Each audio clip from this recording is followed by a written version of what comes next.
mundo en constante cambio que usted merece entender, porque es imposible interpretar la realidad que vivimos sin conocer cada uno de sus colores. Porque muchos son los tonos de la actualidad. Presentamos Matices.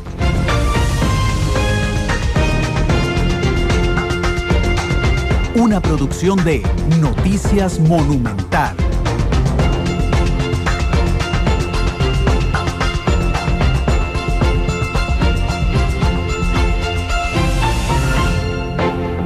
Son las 12 de la tarde con 13, las 2 de la tarde con 13 minutos. Gracias por estar con nosotros en Matices, esta producción de Noticias Monumental que busca establecer un debate serio, polémico, profundo sobre lo que ocurre en Costa Rica y lo que ocurre en el mundo. Para muestra, esta semana hemos hablado de la Segunda Guerra Mundial, del aniversario de la Segunda Guerra Mundial.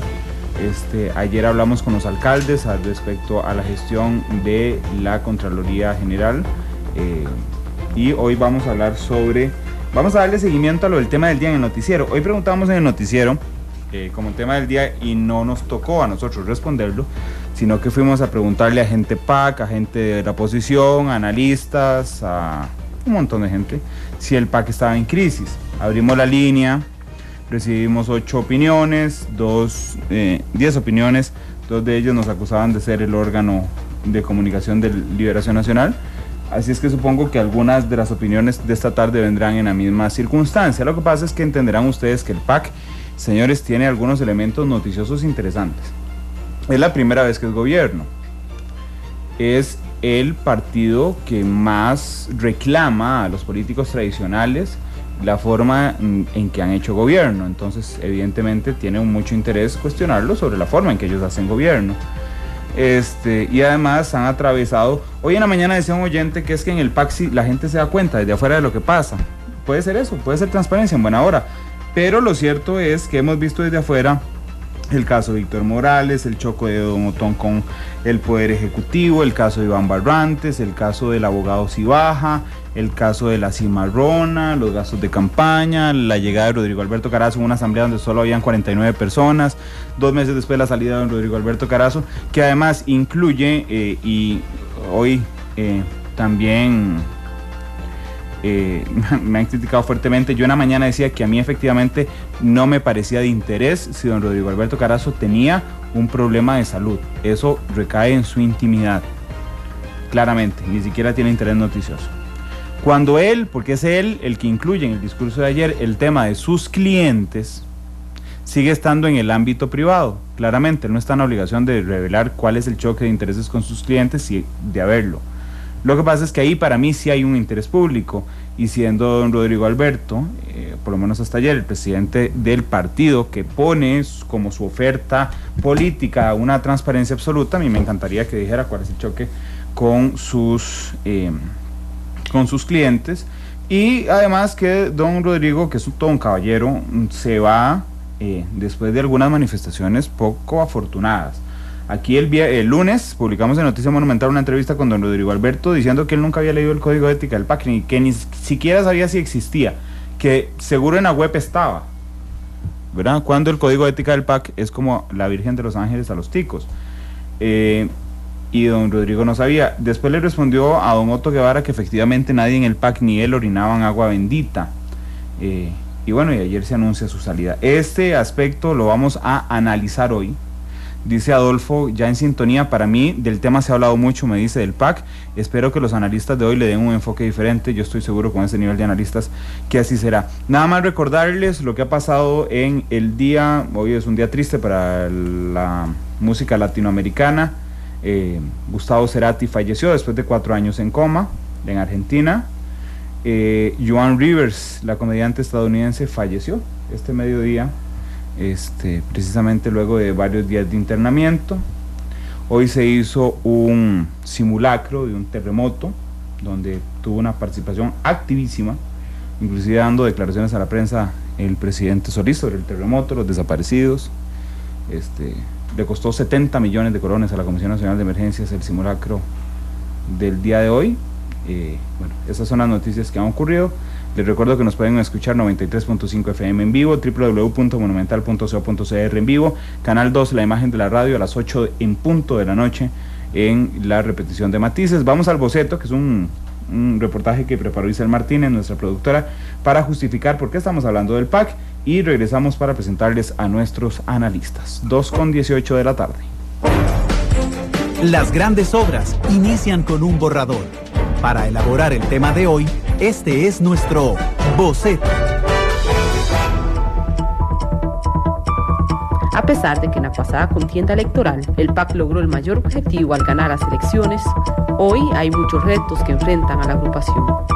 El 31 de diciembre del año anterior, cuando 4 millones de costarricenses se preparaban para recibir el 2014, el entonces aspirante presidencial Luis Guillermo Solís pidió la renuncia como candidato al diputado Víctor Morales Zapata.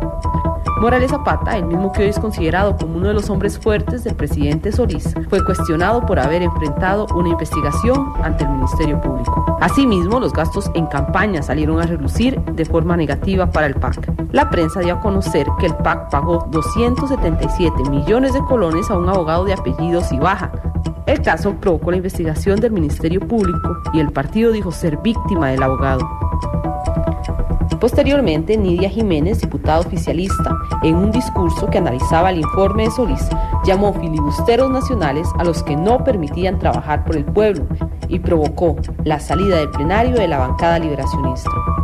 El ruido y la polémica generada por la diputada fue criticada por sus compañeros y hasta por el mismo gobierno, que vio como las palabras de la legisladora provocaron un incendio. Este miércoles, sin muchas explicaciones y alegando razones personales, Rodrigo Alberto Carazo renuncia a ser presidente de la agrupación, luego de 2 meses de estar al frente del partido.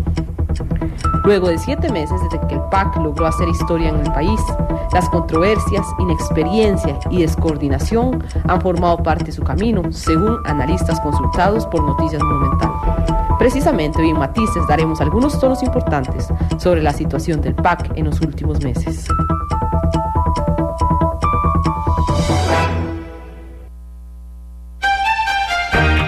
Diferentes colores. Diferentes visiones. Blancos y negros.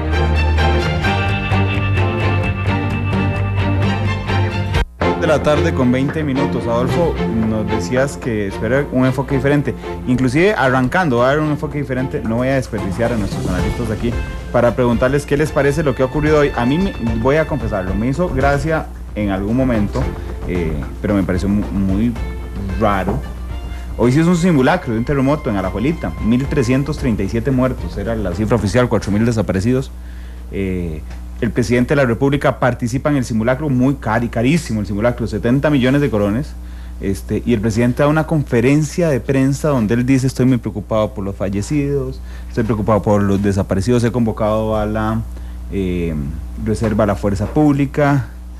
¿Qué le parece, don Belisario? Buenas tardes. Don Belisario Solano, perdón, no presenté a nuestros analistas. Belisario Solano, Sergio Araya, de Conrad Adenauer. Don Belisario, ¿qué tal? Muchas gracias, un gusto saludarlo, muy bien, y un gusto para poder compartir estos minutos de la realidad nacional.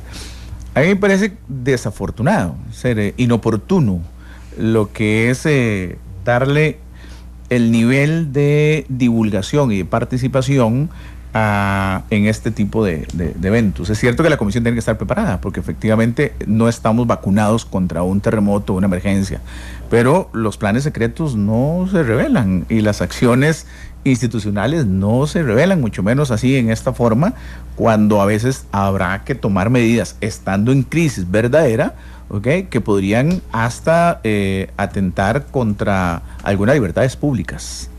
¿Okay? Entonces, en una situación de crisis, la institución del Estado de Derecho puede sufrir y no es posible aventurarse a un simulacro en estas condiciones. Sí, pero además, digamos que en el mejor de los casos se pensó que la participación del presidente Solís iba a volcar a la prensa a cubrir el simulacro.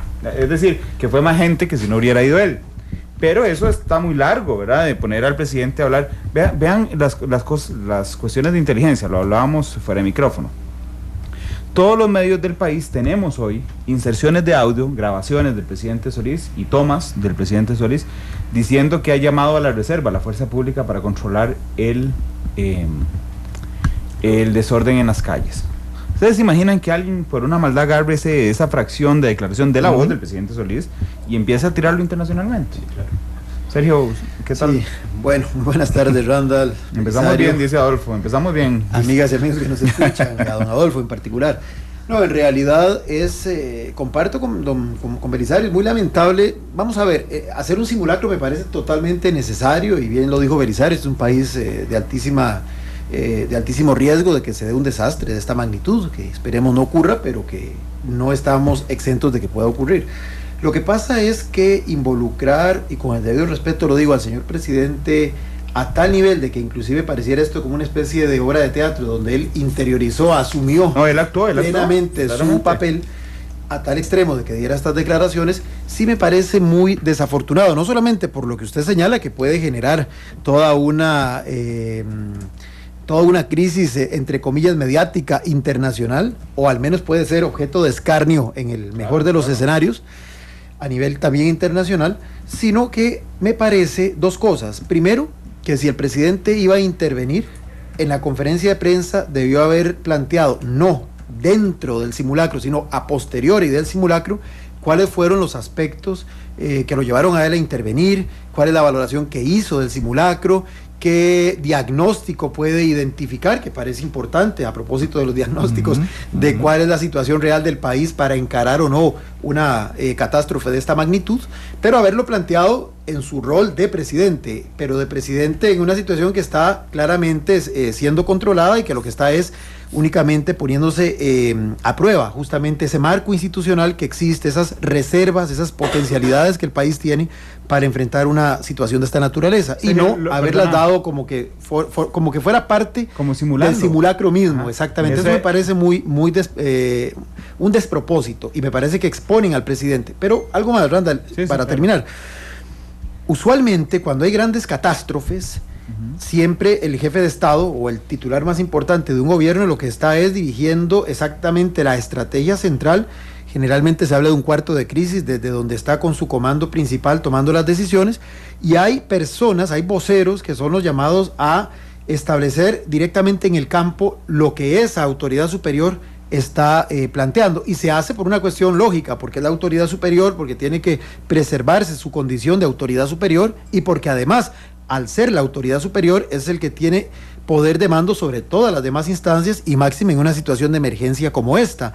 Entonces usted no verá al titular de los Estados Unidos, al presidente de los Estados Unidos o a la canciller de Alemania interviniendo directamente en un simulacro, y para eso existen los responsables encargados, que en el caso nuestro pudo haber sido bien quien presida la comisión de emergencias, o lo recordábamos.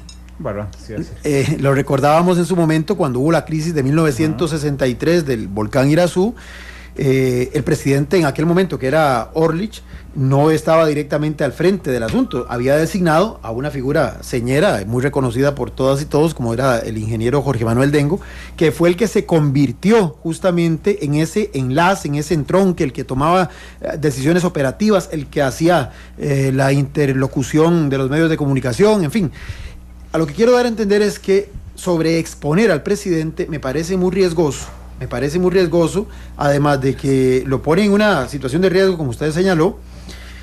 Además, me parece que da la sensación de que aquí todo pasa exclusivamente por la figura del presidente, cuando existe un marco institucional donde cada quien tiene roles, competencias, funciones que desempeñar. Y creo que con el debido respeto, lo reitero, exagerado protagonismo del presidente puede ser más bien perjudicial para su imagen y para la investidura del cargo que él está ejerciendo. Sí, lo que te iba a preguntar es si entonces te parecería que tal vez yo lo hubiera hecho así, hubiera llevado al presidente que viera el simulacro, no que participara en el simulacro, y que la conferencia de prensa posterior no sea para simular las declaraciones durante un terremoto, sino para decir, en este simulacro detectamos que tenemos deficiencias sobre tal cosa. Que inclusive ni siquiera es necesidad que sea el presidente el que dé esas declaraciones, para eso está un titular de la comisión de emergencias, pero digamos que lo quieren hacer para que se vea como el jefe de Estado que está detrás de todo. con muchísima más razón hubiera dado ese balance más objetivo, que además don Guillermo tiene esa capacidad encomiable para hacerlo, y hubiera podido decir, bueno, en el estado de la cuestión de llegar a un escenario tan lamentable como ese, nos hemos dado cuenta de que el país tiene que corregir esto y esto, mejorar en aquello, o que tenemos ya ciertas capacidades institucionales que nos garantizan que podemos sortear la crisis en X número de horas o en X número de días, en fin, lo que corresponda para una circunstancia de esta magnitud. A mí me hizo gracia la fórmula que estoy usando para decir que a veces me molestó un poco algunas preguntas de algunos colegas. En esa conferencia, presidente, ¿dónde estaba usted cuando se vino el terremoto? Y el presidente tiene que improvisar que estaban en la casa presidencial. No, un tema tan grave como estos merece seriedad. Eso es. Y no chabacanería o restarle esa seriedad. La figura del presidente tiene que estar por encima del bien y el mal, y es el director, el comandante en jefe de lo que eventualmente hay que hacer y a veces tomar medidas, de hecho, o bien convocar eventualmente al plenario de la Asamblea Legislativa para expander sus ámbitos de atribuciones y tomar decisiones, o pedir perdón después ante la situación de... Sí. Okay. Entonces el presidente no puede ser el showman. Así es. A mí me recuerda un poquito el arranque de la gestión de José María Figueres. Sí, cuando él era el showman durante después de bailar twist en la última plaza pública. La plaza pública arranca, sigue con esa corriente el presidente Figueres Olsen, al punto que creo que fue el estrellonazo o algo pasó de un accidente, ¿okay? Que lo hicieron inmediatamente ahora sí parar porque no podía seguir en ese escenario, ¿verdad? Es cierto. Yo creo que ahí los estrategas de comunicación, de manejo de la figura del presidente, deben de tener mucho cuidado, porque por un lado estamos enviando un mensaje muy serio hace 8 días de la situación y crisis económica del país, de lo que se viene en la situación económica del país, desde el despilfarro de los fondos públicos, y hoy le cuesta al país 70 millones de colones este ejercicio que se hace. No había necesidad de hacer un ejercicio de esos, había posibilidad de ir ayer nada más de las 6 de la mañana a las 8 de la mañana a la carretera Florencio del Castillo y al Alto de Chomogo. No había necesidad de un simulacro, solo que los miembros de la Comisión de Emergencias hubiesen ido ayer a ver lo que pasó ahí, donde un simple choque entre un bus y una vagoneta hizo que colapsara todo lo que era Cartago, y que la medida que se tomó para alivianar el tránsito de Cartago a San José, que yo venía en la presa, fue abrir el otro, no me diga que fue abrir, meternos contravía, y entonces ahorcaron la vía de San José Cartago, y la fila llegaba hasta el final de Hacienda Vieja, de los que iban para Cartago San José. Entonces los que estábamos metidos en la presa por el accidente, estábamos ahí pegados, no había nada que hacer, ni para adelante ni para atrás. Y luego con la solución que se dio, que fue romper contravía, bueno, ahí sí, nosotros felices salimos, pero cuando salimos vimos un gran parqueo. Ese es una emergencia, ahí debería de tomarse una acción, pero eso ocurre todos los días en la pista Cartago-San José, y se paraliza, o pasa aquí en la General Cañas. Bueno, ¿cuáles son las acciones puntuales del gobierno ante una situación de estas en caso de una emergencia que ocurre constantemente aquí, don Randall, a las 6 de la tarde, que usted sale muchas veces? Es meterse a una calamidad pública. Así es. Dice Roger Arce, para dar el balance, yo lo veo como lo más lógico y adecuado, la participación del presidente. Gracias, Roger. Luis Rolando dice, es bueno que se involucre, pero la actuación estuvo de más, tomando en cuenta el costo, 70 millones, me parece que el electorado no quería más de lo mismo, y esos desperdicios no nos llevan a pensar que hubo un cambio. Pero bueno, el tema que trajimos hoy sobre la mesa, creo que de esto vamos a seguir hablando un poco más en Monumental. Pero bueno, el tema que trajimos a la mesa es otro, y es una pregunta, no es una afirmación, mucho ojo, es si el PAC está en crisis. Así es que vamos a partir de lo general. Don Belisario, ¿el PAC está en crisis? Para mí sí, porque en otra oportunidad que habíamos tenido oportunidad de conversar acá, habíamos señalado de que, yo por lo menos había afirmado y he dicho, el PAC nunca se preparó para ser gobierno. Los que menos han creído y creían era que ellos podían ganar las elecciones. Luis Guillermo Solís sí se preparó para ser presidente, que es diferente, y se la creyó, y al creérsela lo logró como consecuencia de las circunstancias que se dieron y la unión de una serie de factores. En el libro de Cómo terminan las democracias, que fue escrito en el año 1969, creo, ahí por Rebel, uno de los autores más que me encanta leer, ahí precisamente establece que dentro de la bipolaridad de todos los movimientos o fenómenos sociales, emerge el germen de la autodestrucción. Y entonces, obviamente, dentro del PAC hay una implosión interna, más que una explosión, una implosión. Y de ahí de adentro para afuera. Yo sé y conozco de reuniones permanentes en la casa de San Pedro, ¿ok? Y no de San Pedro en el cielo, aquí en San Pedro la granja del PAC, en donde se hacen reuniones de las dirigencias que se sienten totalmente aisladas, no tomadas en cuenta y preocupadas porque creían que eran los llamados a ejercer las acciones de liderazgo dentro del partido. Don Rodrigo entra en una decisión que, con todo el respeto del mundo y el cariño que le tengo en lo personal, me parece que no consultó ni siquiera a la familia, mucho menos al abogado de él. ¿Okay? Porque si le hubiera consultado al abogado, el abogado... Dígame que usted no es el abogado de él. No, yo no soy el abogado, don Rodrigo. Okay, pues si me hubiera consultado, yo le digo, ni siquiera te metas, porque ya en el momento en que él asume, ya habían una serie de chispazos que generaban responsabilidades de orden civil, administrativo, electoral y penal. ¿Y quién asume la responsabilidad penal, civil y todo eso en representación del PAC? El presidente. El presidente. Y los miembros del comité ejecutivo. Sí. Entonces yo le hubiera dicho a don Rodrigo, mire, Rodrigo, por favor, aléjese de ahí cuanto antes mejor, ¿ok? Porque eso es lo que podría generar. Entonces esa crisis es lógica.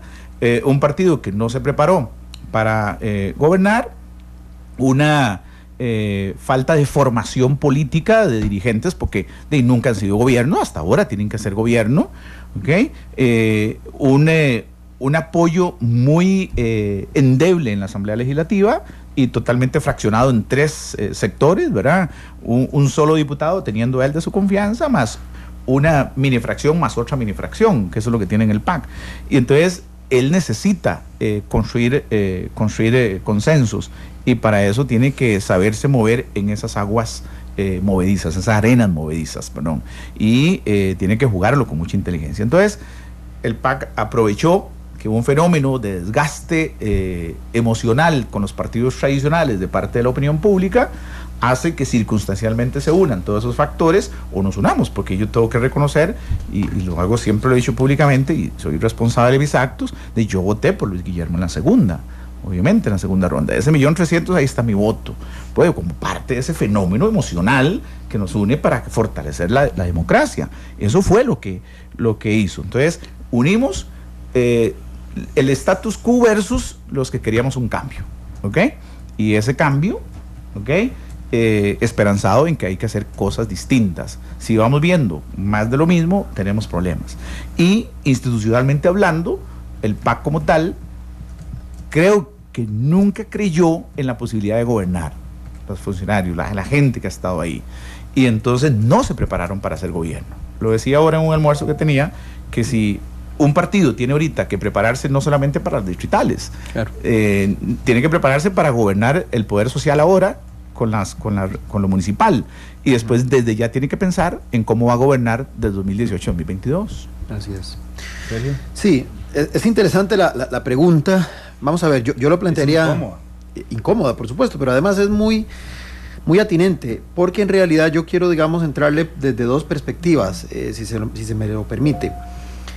Desde el punto de vista del sistema de partidos en Costa Rica, yo diría que, con sus muy honrosas excepciones, y que cada vez son menos, prácticamente todos los partidos políticos están en crisis, pero están en crisis porque el sistema nuestro es un sistema que, vamos a ver, tiene una tremenda contradicción. Si usted revisa el código electoral, usted ve en el apartado referido a partidos políticos todo un deber ser de cómo tendrían justamente que ser las agrupaciones políticas, que básicamente lo resumo en instituciones permanentes, con ideología, con programas concretos, con capacidad de renovar permanentemente sus élites dirigenciales, sus liderazgos internos, y que además tengan la capacidad de, como bien dijo Belisario, aglutinar las distintas demandas que hay en los distintos estratos de la sociedad y convertir esas demandas en proyectos políticos que posteriormente lleguen a convertirse en políticas públicas, sea a nivel nacional si se llega al ejercicio del gobierno nacional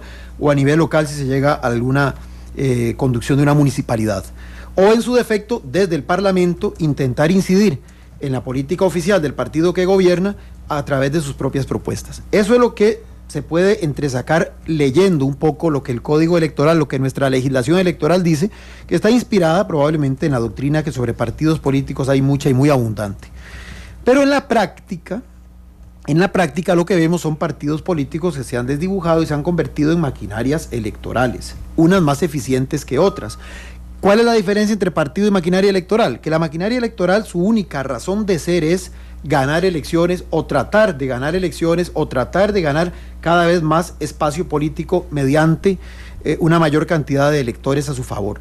Y eso hace que se desdibujen, por ejemplo, sus identidades ideológicas, programáticas. Tenemos entonces estos grupos políticos que están detrás de lo que dice la última encuesta, el último sondeo, de lo que dicen los medios de comunicación, para entonces adecuar su discurso a lo que se siente es el sentir generalizado de la sociedad, y terminan entonces metiéndose en unos enredos tremendos porque le dicen que sí a todo para quedarle bien a todos los distintos sectores, y si por casualidad llegan a ganar algún peso político real, se encuentran con la contradicción de que no pueden satisfacer a todos a los que se ofrecieron a satisfacer. Entonces, en general, yo diría que todos los partidos en nuestro país están atravesando esta misma situación. Pongo ejemplos muy simples para que aquí no se, para ser muy balanceado.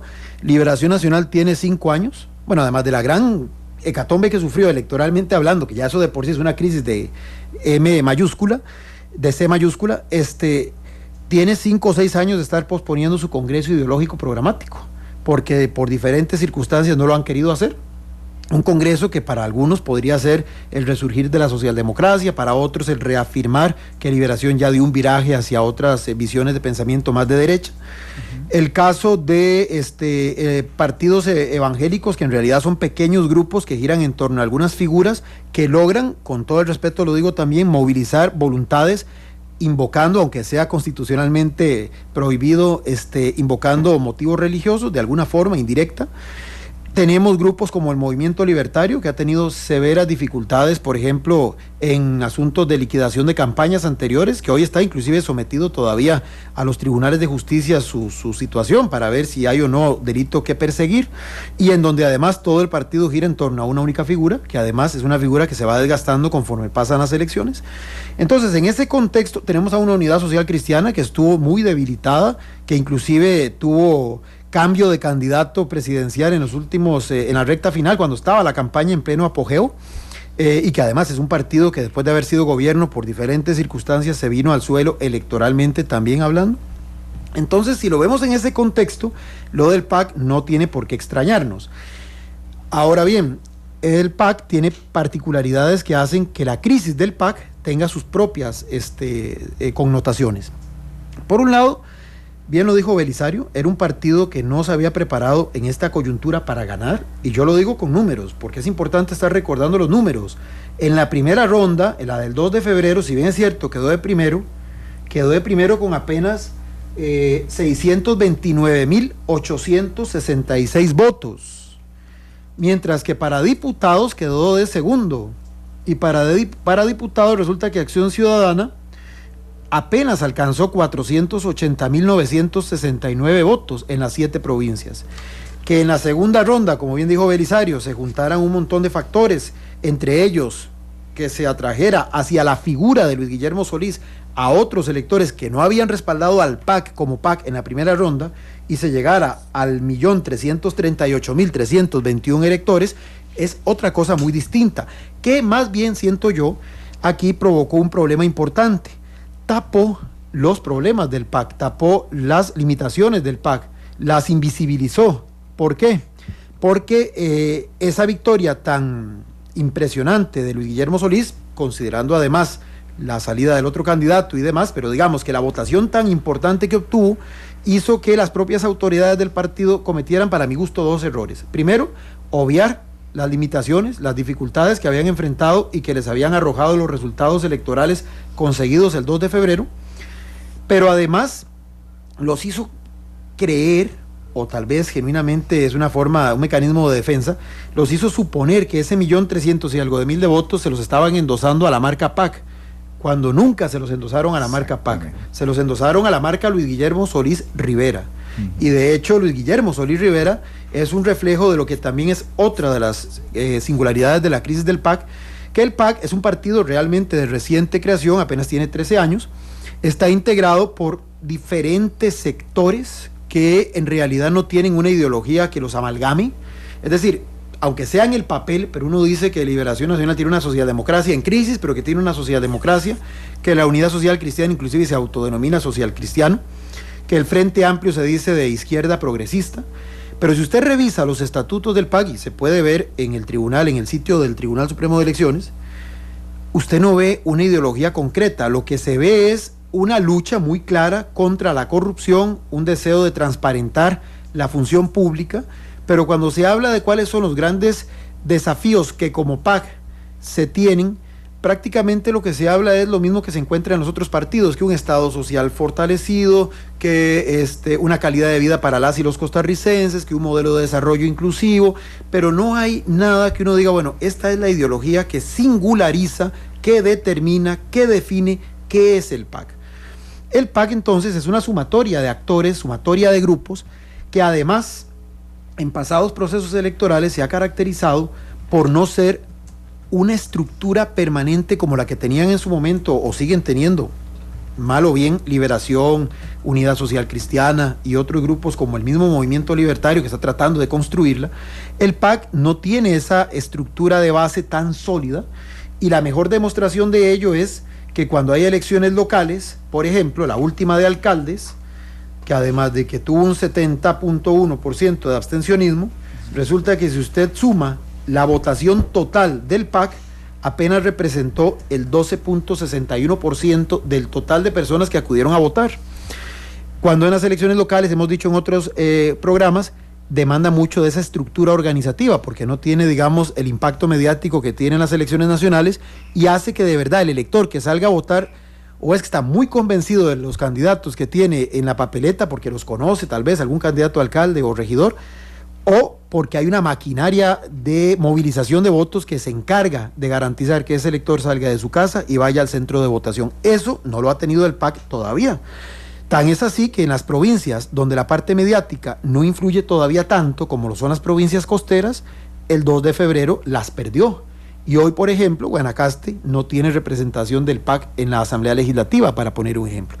Entonces, estas son características de lo que yo llamaría la crisis propia del PAC, que son de tipo estructural, que se agravan con la llegada al poder. ¿Por qué?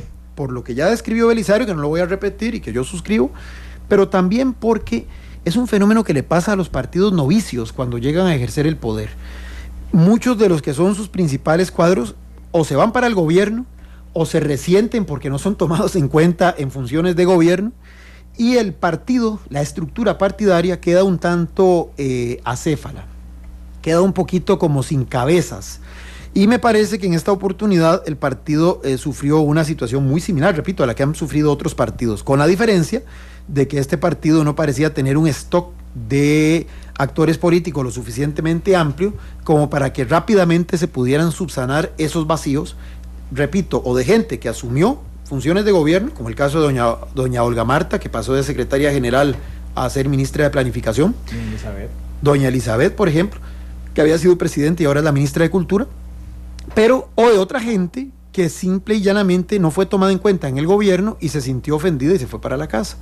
De ahí que la llegada, por ejemplo, de don Rodrigo Alberto era una señal que aparentaba ser esperanzadora, porque era una figura de cierto peso político, de cierta trayectoria, que le daba por lo menos al partido una sensación de tranquilidad en este periodo de cambio normal, de ajuste normal. Pero bueno, su salida intempestiva agrava esta crisis, digamos, más de tipo coyuntural. Agréguele a todo esto que es un partido que tiene que aprender a ser partido de gobierno, y eso también lo tiene que aprender, y todos los partidos que por primera vez hacen esto lo tienen que aprender. ¿Por qué? Porque el partido, por lo que yo dije hace un rato, tiende a invisibilizarse mucho, y esa es una de las grandes debilidades que tienen nuestros partidos en Costa Rica.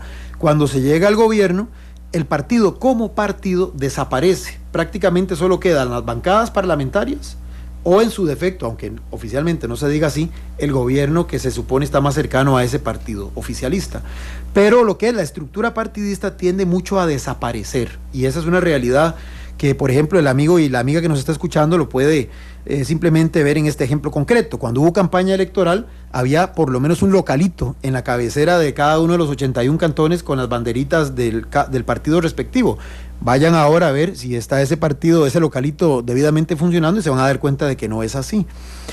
¿Por qué? Porque los partidos tienen debilidades estructurales, de financiamiento, institucionales, en fin, muchos problemas que arrastran, que no les permiten tener esa permanencia. Pero en el caso del PAC, repito, entonces ser gobierno lo obliga a tener que tener algún grado de permanencia. ¿Por qué?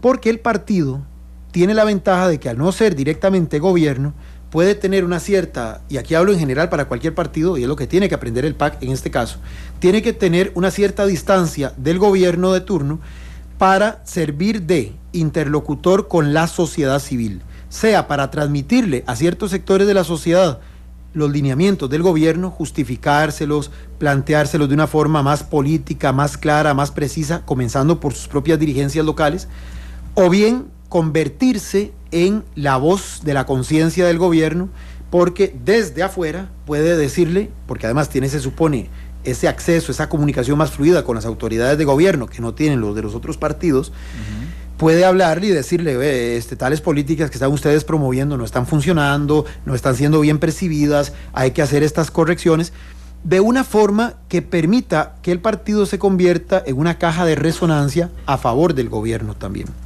Pero eso obviamente demanda, y vuelvo al tema original del PAC, una estructura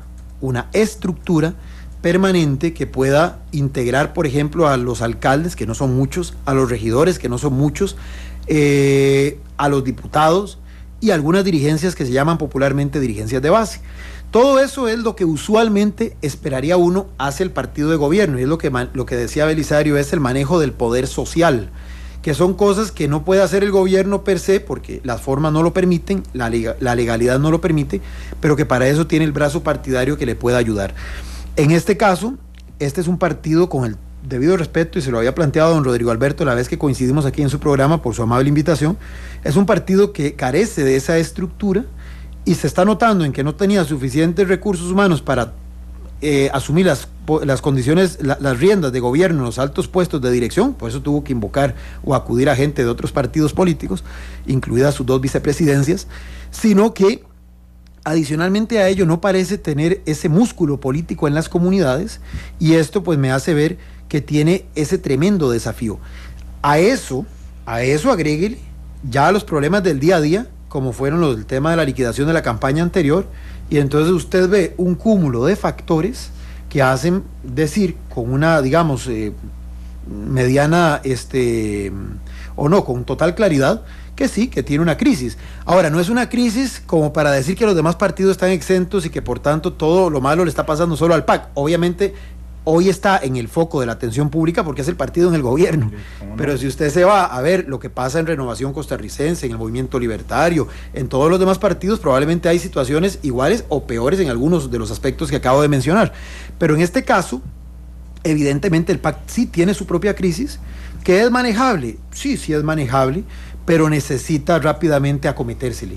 Tienen de entrada el desafío de aprender a ser partido de gobierno, y además de montar una estructura que les permita tener solidez institucional, que nunca la han tenido en estos 13 años de existencia, en todas las diferentes instancias sectoriales y territoriales del país, y además tienen que ir preparando una elección municipal que, aunque sea dentro de 2 años y aunque sea completamente aparte de las elecciones nacionales, se va a convertir también en un termómetro y en una especie de refrendo de la gestión del gobierno. Y si el PAC, y digo el PAC porque es el que está en el gobierno, sea cual fuera el partido que esté en el gobierno, sale mal parado en esas elecciones, y repito, los antecedentes de las elecciones municipales ya dan un resultado bastante complicado para el PAC en este caso específico, pero si el partido no saca una buena votación, no supera ese 12%, no supera los 2 o 3 alcaldes que tiene actualmente, no supera los pocos regidores que tienen los distintos consejos municipales, sí va a salir muy debilitado de cara a lo que sería la elección de 2018. Así que esa elección municipal no es solamente tratar de ganar municipalidades para promover desarrollo local en las comunidades, eso es muy importante, pero también tiene un mensaje que darle al electorado de que hay un partido que llegó para quedarse y de que pretende seguir adelante. Si no, opera en sentido inverso. Si saca resultados parecidos a los de diciembre de 2010, lo que le va a transmitir a la opinión pública en general es que el partido en el poder, el partido en el gobierno, es un partido débil, es un partido que no tiene base social, que no tiene músculo político y que por tanto lo del 6 de abril se va a reafirmar fue victoria de una persona en particular, pero no del partido político. Don Belisario, el anuncio que hizo ayer don Rodrigo Alberto, hay muchas, a mí me llaman la atención muchas cosas del anuncio de ayer. Él dice, no voy a contestar preguntas porque como es un tema personal no caben preguntas ni explicaciones. Y aquí sé que me estoy poniendo otra vez en el blanco de un montón de gente, pero el que decide si caben preguntas y explicaciones somos nosotros. Él decide si las responde o no. Por supuesto. Es decir, no se niega, porque cuando en la asamblea en la que quedó presidente del partido, al día siguiente vino aquí sin problemas y no puso límites para contestar nada y hablaba con la prensa mucho. Entonces ayer hubiera recibido preguntas, si no le parecía, le estaban preguntando algo de su salud, decía no, eso no lo va a contestar, y contestaba lo que no fuera su salud, como deja el partido, bueno, un montón de cosas. ¿Cree usted, don Belisario, que hay más de fondo, digamos, que un tema de salud, que de haberlo puede haberlo, y en eso no me voy a meter yo, pero cree también, porque usted dijo ahora, bueno, es que viene responsabilidad civil, política, y viene el informe de gastos del PAC? Sí, yo creo que don Rodrigo necesitaba salirse de la brasa que se percata meses después que había tomado sin tener conciencia de que eso era, porque en el fondo don Rodrigo es una persona muy bien intencionada. Es un caballero, es un señor. Y él no había hecho una valoración interna de lo que realmente había estado sucediendo en el PAC, en el proceso electoral. Otón Solís dice, doy por perdida la lucha con respecto a la austeridad dentro del partido, ¿verdad? Él se siente frustrado por lo que pasó. ¿Qué significa eso? Bueno, que por un lado se estaban diciendo cosas y por otro lado se estaban haciendo cosas. Y don Rodrigo, ahora que ya tiene 2 meses de estar dentro, empieza a visualizar una serie de aspectos y se le viene la presión, no hay la más mínima duda. El no querer responder o escudarse en el tema de la salud para salir huyendo por la puerta de atrás, es un mecanismo de autodefensa. Es decir, aquí él necesitaba salir, escaparse ya. Renuncio a esto, no doy más y no afecto nada más. ¿Por qué? Bueno, porque nosotros los periodistas o la prensa, ustedes que estaban ahí, le iban a preguntar, bueno, ¿hay alguna relación entre los alquileres, por ejemplo, de ciertas empresas? Eso es lo que se me vino a mí a la mente. Transparentemente yo dije, hey, debe ser que algún cliente es de los que alquila.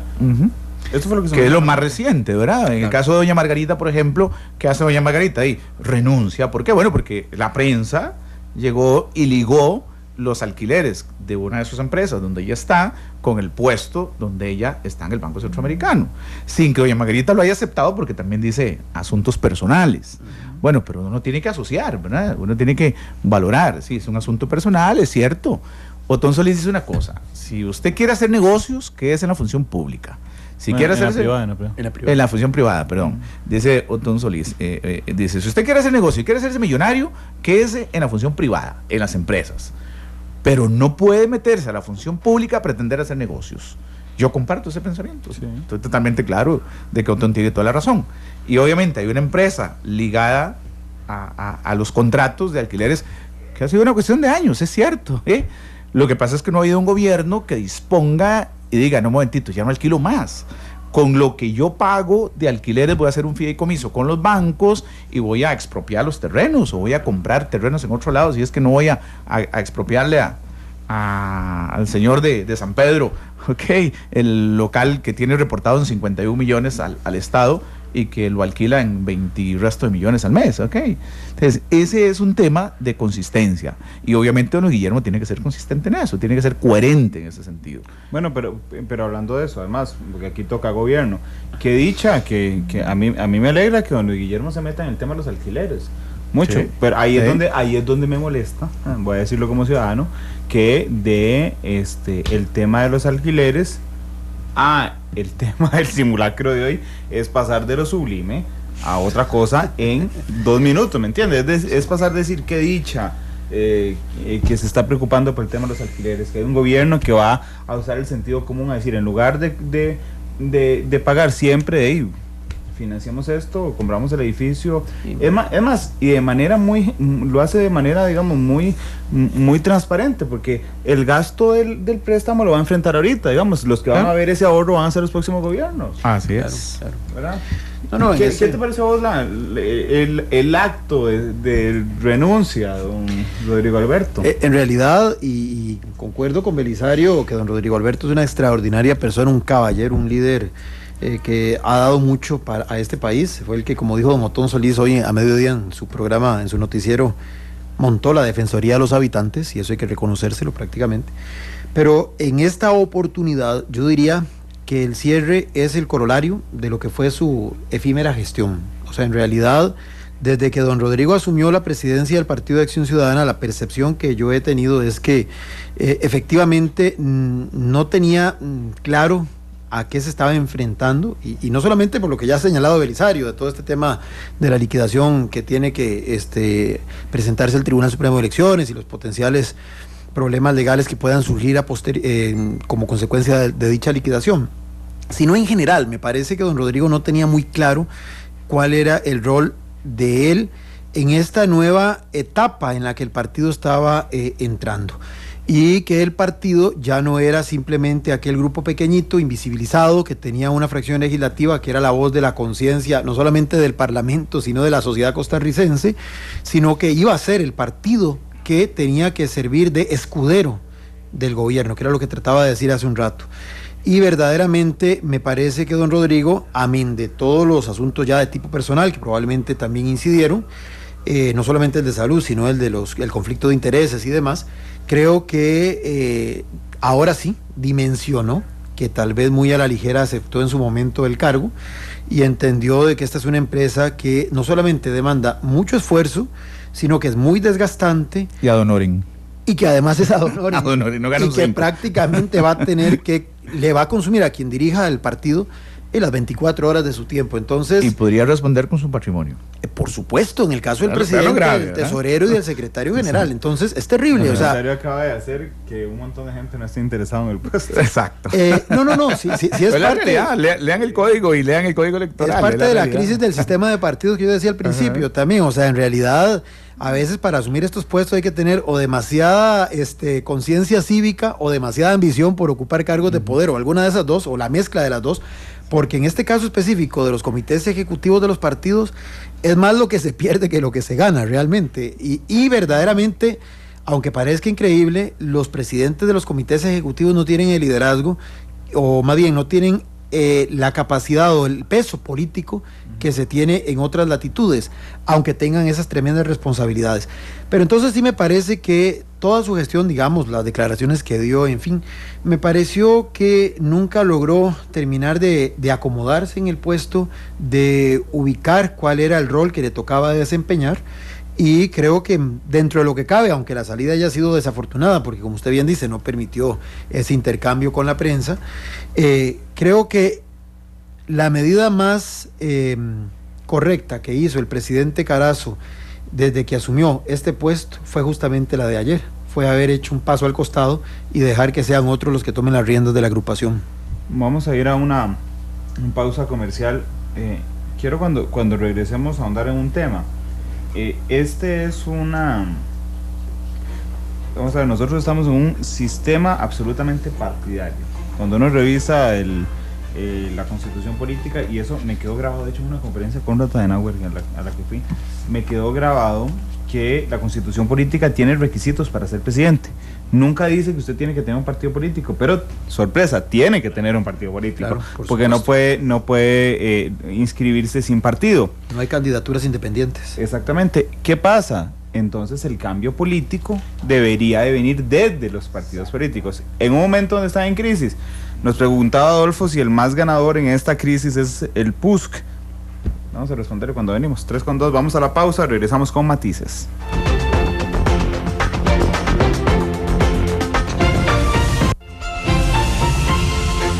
Porque la realidad tiene muchos tonos, matices.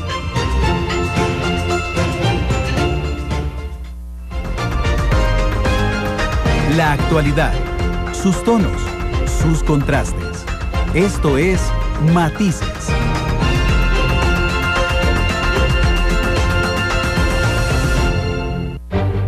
Todos los colores y puntos de vista se mezclan.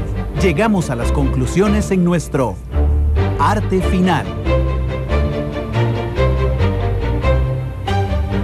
Son las 3 de la tarde con 8 minutos. Estamos en Matices hablando de lo que pasa en el PAC. El Código Electoral, quiero rescatarlo y compartirlo acá, que me parece un elemento interesante a la hora de hacer el análisis. El Código Electoral plantea la posibilidad de ir a la cárcel al miembro del comité ejecutivo, llámese presidente de cualquier partido, que sabía de contribuciones irregulares y no las denunció. Se acaba de quitar una brasa a las manos, don Rodrigo Alberto, don Belisario. Imagine que no sabemos qué va a salir del informe, porque todavía creo que no se ha pulido todavía el informe del PAC, que hay que prepararlo. O lo están preparando, creo que sí les hayan dado un plazo, yo no sé si ya se venció, pero está en ese proceso en virtud de que las elecciones fueron para ellos en abril, entonces se le extendía el plazo. Bueno, cualquier hecho, cualquier donación, el artículo 275 en el inciso A establece pena de prisión de 2 a 6 años al miembro del Comité Ejecutivo Superior que tenga conocimiento de contribuciones, donaciones o aportes contraviniendo las normas establecidas en este código en dinero en especie y no denuncia ante las autoridades competentes. Imagínense que si don Rodrigo se da cuenta que exista alguna cuestión de estas en el proceso ahora que él estaba llevando, él tenía la obligación de denunciar y llevar al Ministerio Público a todos. ¿A su partido? A su partido. Sí, eso es parte de la transparencia y del control, digamos, que tienen que ejercer como autoridades superiores. Y si él lo encubre, él va 2 años a 6 años a la cárcel. Le abren la causa penal, por lo menos. Yo he visto tesoreros de partidos totalmente solos en una sala de juicios, ¿ok? Jugándose el patrimonio personal, la libertad individual y completamente solos. Pero además hay algo todavía más grave, que esos son, digamos, vacíos que tiene la legislación que se pueden mejorar y que las y los señores diputados son los que hacen las reformas, deberían de contemplarlos. Y esto inclusive para que las y los amigos que escuchan y ven este programa también, digamos, se empapen de estos temas. Si una campaña se hace en los 81 cantones y en los 200 o 400 y pico de distritos administrativos que tiene este país, si una persona en el último de los distritos del cantón de La Cruz recibe una donación y no la reporta, ¿sabe a quién es al que le cae el peso de la ley? ¿Al que recogió esa donación allá en La Cruz? No, señor. A los miembros del Comité Ejecutivo Superior, porque para el tribunal, para la legislación y por ende para el tribunal como operador de esta legislación, los únicos interlocutores oficiales en representación de todo el partido político, llámese como se llame ese partido, son esas personas. ¿Quién lo preside? El secretario general, el tesorero y ahora el fiscal, que quieren, digamos, darle también más potestades para que también asuma ese rol de escrutador al interior de los grupos políticos. Bueno, yo siendo don Rodrigo Alberto Carazo, a sus 66 años, que la edad que tiene, ni loco hubiera aceptado la presidencia del partido, y menos después de escuchar las noticias, porque todavía, insisto, no está el informe gastos, pero en el informe gastos está lo del abogado, claro, que según las publicaciones que hay, él devolvía una parte en donaciones, está lo de las comparsas caras y lo de Iván Barrantes. Claro. Y es que, bueno, en esto, el tema de eso da para otro programa, de cómo se financian las campañas y todo el asunto que hay detrás de ellas. A veces, porque tampoco quiero que quede, no quiero que quede la impresión de que es que los que manejan las campañas per se son corruptos, no se trata de eso. A veces la misma tramitomanía que hay para poder accesar a esos recursos hace que y la misma dinámica de las campañas hace que se busquen mecanismos que no son los más, digamos, los que están legalmente establecidos, no para que la gente se robe la plata y se la lleve para su casa, sino para hacer más efectivo, por ejemplo, lo que son ciertos gastos operativos, y de eso podemos hablar después. Y entonces ocurre, por ejemplo, que se hacen contratos que son solamente eso, contratos que disimulan, porque los dineros en realidad no son para lo que el contrato dice, sino para pagarle al muchacho que se va con unos pasquines a repartir a la gente, y que ese muchacho no tiene una factura timbrada que puede entonces darle al partido para que se le pueda valorar que se hizo una contratación por servicios a destajo para que hiciera esa acción de proselitismo. Entonces, ¿qué hace un partido político? Hace un contrato de un alquiler de unos carros, y ese dinero en realidad no los utiliza para alquilar esos carros, como lo dice ese contrato, sino que lo usa para pagar a ese muchacho que se fue a repartir propaganda política, o para comprarle Coca-Colas a los guías que el día de las elecciones se quedaron sin refresco y llegaron a decirle al jefe del centro de votación X: necesitamos una Coca-Cola porque tenemos 6 horas de estar aquí movilizando gente. Y entonces no hay, digamos, a veces esta legislación tiene, en el afán de hacer transparente el manejo de la cosa pública, porque son recursos del Estado. No te voy a pedir nombres de partidos, pero ¿estás poniendo un ejemplo o estás inventando un ejemplo o nos estás ilustrando con casos que conoces? Estoy inventando a partir de experiencias que conozco de distintos partidos políticos. No, en realidad no es un invento, sí son experiencias, pero sin precisar casos, pero son situaciones que se reiteran en todos los partidos políticos. Hay casos en los tribunales. Bueno, hay casos en los tribunales en este momento, precisamente por eso. Sí, claro. Precisamente en donde el Tribunal Supremo de Elecciones de la anterior liquidación tuvo que enviar informe al Ministerio Público, precisamente porque se hacían ciertos tipos de contrataciones, precisamente para cubrir el pago del club, para cubrir la secretaria, etcétera, etcétera. Eso está en causa penal. Estoy hablando algo que no es cierto. Está en causa penal, no se ha resuelto. Inclusive ahora la Sala Tercera, hace unos días, ya pasó el expediente que estaba en Sala Tercera a el trámite ordinario del Ministerio Público, porque ya no hay inmunidad. Entonces, en ese caso, los casos en los que tengo pleno conocimiento. Exacto. Son los de liberación. Que eran de liberación, exactamente. Entonces, hay casos que están ahí. Es interesante la reforma del Código Electoral, porque el Código Electoral lo que pretendía era un cambio radical en la cultura del financiamiento de las campañas políticas en Costa Rica. En alguna medida, a mí en lo personal, me parece que hubo un exceso de parte del Tribunal Supremo de Elecciones, que fue el que impulsó la reforma integral al Código, porque, y lo dije una vez a los señores magistrados, es que ustedes nunca han hecho política, con todo el respeto al mundo. Ustedes no han ido a tocar puertas para poder ver lo que es el manejo, la necesidad Son más papistas que el Papa. En mi opinión, se fueron más allá de las posibilidades reales de una campaña o de los esquemas.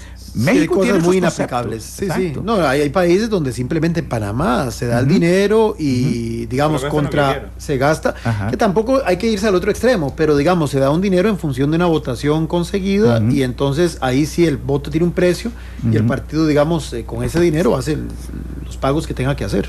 Ahí en México tiene un esquema también interesante con respecto al manejo de los recursos para evitar ese tipo de situaciones y facilitar. Quiero decir, también en honor a la verdad, que en esta oportunidad para la campaña 2014 el tribunal emitió un reglamento de gastos que flexibilizó una serie de cosas. A raíz de la experiencia de mandar al Ministerio Público en la campaña del 2010 a casi todos los partidos, 5 o 6 partidos, incluido el propio PAC en aquel momento. Incluido el propio PAC. Hizo que ese reglamento estuviera un poco más flexible a la realidad de los tesoreros, porque si usted lee todos los artículos del Código Electoral, en todo lo que son faltas y en todo lo que son delitos, el tesorero es el peor, que lleva la peor carga en el control, en el control de los recursos. Gratísimo. Pero quería tal vez, Randall, porque había una persona ahí que había hablado sobre quién va a salir ganancioso en todo esto. Que si es el PUSC, preguntaba Adolfo directamente. Vamos a ver, yo pienso que todavía es muy prematuro. Repito, todos los partidos tienen sus propias crisis. En este caso, hoy estábamos analizando especialmente la del partido de gobierno, pero todos los partidos tienen sus crisis. En el caso de la Unidad Social Cristiana, es un partido que está tratando de salir de una crisis que fue estructural, ahí prácticamente lo desmembró, lo sacó de ser uno de los 2 grupos políticos importantes de la era del bipartidismo a ser uno más del montón, porque esa es la realidad. Pasó de tener presidentes, de tener bancadas parlamentarias de 19 o más diputados, a no tener apenas si acaso un 3% en votación, ahora recientemente un 6%.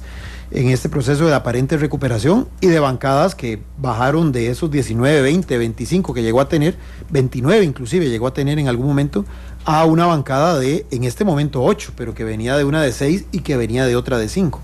Entonces, digamos que es un partido que está en un proceso de tratar de regresar, de poder, digamos, recuperar un poco de lo que en su momento significó para la vida política del país. Me parece que todavía es prematuro, o sea, habrá que ver. El partido, entiendo que pretende, y creo que aquí estuvo don Rodolfo Pisa hace poco, sí, y habló de que tiene la idea de hacer un congreso también político, programático, para fortalecerse y para justamente encontrarle una visión al partido que pueda venderle al electorado, pero no hay que descartar tampoco al Frente Amplio, que es un grupo político que haya estado calladito, que inclusive, igual que el PUSC, ahora que mencionamos al PUSC, le dieron sus votos para que Henry Mora fuera presidente de la Asamblea Legislativa, y sin embargo, esto que interesante, en el imaginario social está como más clara la alianza ad hoc entre el PAC y el PUSC, y menos clara la alianza entre el PAC y el Frente Amplio. El Frente Amplio, cuando quiere, arremete en contra de algunas posiciones del gobierno, y cuando quiere, más bien baja un poco el tono. No aceptó puestos en el directorio legislativo, lo que hace menos visible, menos palpable en dónde es que está esa supuesta alianza con el partido de gobierno. Entonces, no hay que descartar al Frente Amplio, que en las elecciones municipales de hace 4 años también tuvo un rendimiento electoral bajísimo, pero que es un grupo que también viene en crecimiento. Entonces, con esto lo que quiero dar a entender es que todavía, pero también tiene sus propias crisis, ¿verdad? Tiene crisis de liderazgos al interior, de ver si José María Villalta va a seguir siendo el líder, u otros que están en este momento construyendo liderazgo en la Asamblea Legislativa, como Edgardo Araya, por ejemplo, pueden llegar a convertir, o el mismo Gerardo Vargas Varela, pueden llegar a convertirse en figuras importantes al interior del partido que le disputen el liderazgo a José María Villalta.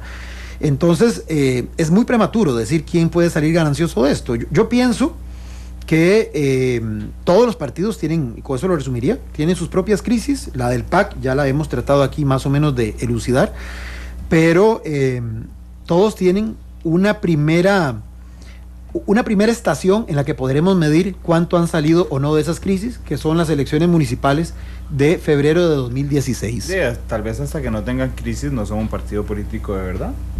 Bueno, es que el PAC tiene convertirse, de acuerdo inclusive a lo que la legislación establece, tiene que convertirse en un partido acorde con lo que la legislación establece, que todavía no lo ha sido un grupo más mediático, más con liderazgos nacionales, pocos liderazgos locales, y con una visión programática bastante floja, donde lo que ha imperado es básicamente su discurso o su, digamos, planteamiento ético, pero hasta ahora que está tomando las riendas del poder, que se está embarrialando en el buen sentido de la palabra, es que va a poder darse cuenta si tiene la madera para ser un partido político y para ser un partido que se sostenga y que se sostenga exitosamente en el tiempo. Aquí la ironía que a mí me llama la atención, lo que pasa es que es una ironía repetida, ¿verdad? Es que el PAC logra el mayor logro de su historia, votos por votos prestados, por tener un buen candidato, por lo que sea, pero logra el mayor logro, valga la redundancia, el mayor logro en su historia, seguido de su crisis. Dice, replanteando la pregunta, Adolfo, ¿el PUSC se estará jugando mejor las cartas en todas estas situaciones? Yo lo que creo en esto no es que sea una ventaja para el PUSC, sino que siento que es una oportunidad para todos los partidos políticos, sin decir cuál. El que tenga claro, primero, que el gobierno en este momento hay que separarlo de los partidos políticos porque tiene su propio Plan Nacional de Desarrollo que está tratando de interiorizar y organizar para noviembre, y que va a marcar una línea país para los próximos 3 años y medio que le van a quedar de gobierno. Por ahí hay una oportunidad. Pero los demás partidos, Liberación Nacional, PUS, Movimiento Libertario, PAC, PAS, Frente Amplio, tienen una oportunidad de entrar a definir una línea país. ¿Cuál es el país de los próximos 20 años, 15 años, 20 años? ¿Por qué? Bueno, porque siento que la campaña que viene, que es la más cercana a la de febrero de 2016, como dice don Sergio, a mí me parece que esa campaña, más que una campaña racional o emocional, va a ser una campaña personal, va a ser de cacicazgos locales. Sí, claro. Y que en realidad quien va a ganar es no el que lleve la bandera del partido, sino el candidato que en la comunidad de locales tenga un mejor arrastre, una mejor empatía, etcétera, etcétera. Difícilmente ahí un candidato vendido como producto va a ganar. Es decir, ya está el dirigente sindical, el de las asociaciones de desarrollo, el que ha estado en el consejo pastoral, todos esos ya son los que van a tener esa oportunidad. Pero la campaña del 2018, en mi opinión, se va a perfilar menos emocional y más racional. Que ¿Estás seguro? Más racional, porque esta campaña fue eminentemente emocional, sí, claro. Eminentemente emocional. Entonces, en el colectivo de la opinión pública, va a decir, bueno, si ya no fuimos por emoción, démosle un poquito de espacio a la reacción, a la razón. Y los candidatos que en alguna medida se pueden perfilar, Figueres, Arias, Guevara claramente en su quinta elección, Villalta, Pisa, ¿ok? ¿Por dónde van? Tienen un componente más racional que emocional.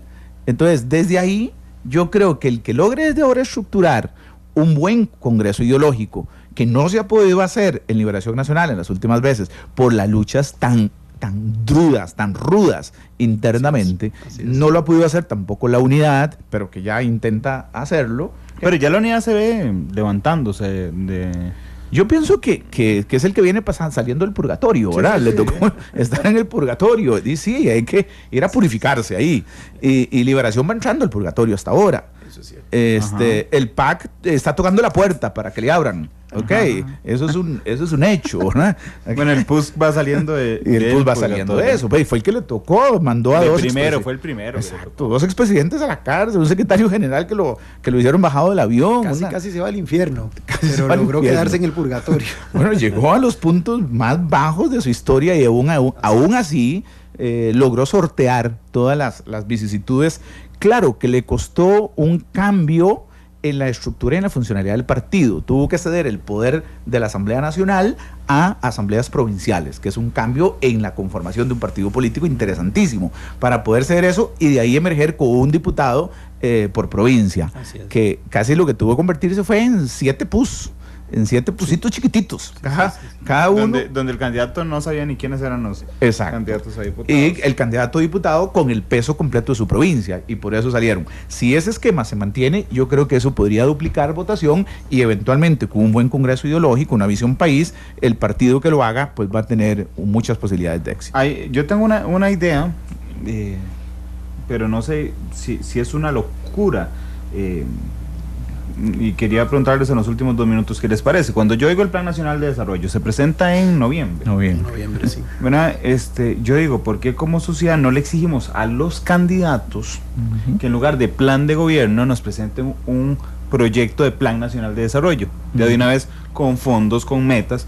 En ese caso, el que se convierta en gobierno, se ahorra tiene 6 meses. El Plan Nacional de Desarrollo. Bueno, vamos a ver. Y se ahorra 6 meses. Y va a dejar de prometer cosas que no puede cumplir, porque tiene que traer la plata ahí. Eso Así es lo que es. de alguna forma siempre se acusó, que en las campañas, por razones también de las características propias de las campañas, muchas veces no se ha logrado, que es, ni siquiera en los debates, que es justamente eso, ese nivel de precisión que sí se tiene en un Plan Nacional de Desarrollo. O sea, es la posibilidad de decir, bueno, el cómo, las metas, el cuánto va a costar, el de dónde van a salir los recursos, que en teoría eso es lo que un Plan Nacional de Desarrollo le va a dar a uno como la ruta de navegación. Algunos van a aducir que como están fuera del gobierno no van a tener acceso a la información más fidedigna para justificar por qué no lo hacen, pero en una era del conocimiento, de la transparencia y del gobierno digital que se supone estamos tratando de potenciar, yo vería totalmente necesario que la ciudadanía exigiera eso. Pero aquí viene el otro tema y con esto cierro mi participación. Vamos a tener los políticos y la clase política que la ciudadanía quiera. Es decir, para que se dé esto tiene que haber una ciudadanía activa, o sea, personas conscientes de sus responsabilidades, conscientes de que no solamente es ir a votar por el que nos parezca más simpático o con el que generemos más empatía el día de las elecciones, sino que de verdad, lo que decía Belisario, tratemos de hacer un poquito más racional una decisión tan importante como es la de emitir el voto. Y eso pasa por tener estos elementos de juicio que nos permitieran justamente decidir, bueno, dentro de estas propuestas, esta es la que nos parece más realizable, porque es la que se ve como más coherente, como es la que se ve más clarita, aunque al final de 200, 300 promesas se reduzcan a 4 o 5, pero que sean concretizables. En un minuto, ¿a usted le parece una locura? No, me parece que debería ser una exigencia, porque tiene que haber una coherencia entre lo que se promete y lo que se hace. No es posible, porque ningún partido político desconoce la realidad del presupuesto nacional de la República, que el 53% del presupuesto está totalmente comprometido solo para pagar intereses de la deuda interna. Así es. Y que el 114% del presupuesto está comprometido, y que hay que poner la maquinita de billetes a funcionar. Me parece que si nosotros le hablamos con seriedad y responsabilidad al electorado, nos ahorramos todo el tema de los 100 días y el análisis del diagnóstico, porque la realidad está muy clara. Para nadie era un secreto, ni para don Elio Fallas, ni el viceministro, del presupuesto que iba a presentar ahora, donde decían que se iban a volar las consultorías, y bueno, ahora 956 millones de colones en consultorías van en el presupuesto para el 2015. Bueno, ¿por qué no las pueden quitar? Okay, entonces, no hay que ser responsable en política, y no es posible entonces decir una cosa en campaña y el 1 de mayo o el 8 de mayo salir con otro discurso totalmente distinto. Imagínense la cantidad de preguntas que nos ahorrarían a los periodistas en debates. Tendríamos que dejar de preguntar cómo, solo tendríamos que leer el plan de gobierno. Y el debate sería sobre cuál es el cómo más realizable de entre todos. Claro, porque todos van a decir de dónde viene la plata. Gracias a los dos por estar aquí, está mucho gusto. Interesante. Nos pueden observar a las 8 de la noche en Canal 2, La Imagen de la Radio. A las 7, la tercera emisión de Noticias Monumental. Que tengan muy feliz tarde. Ya están las declaraciones del presidente hablando, simulando una conferencia de prensa sobre el terremoto. 3:28.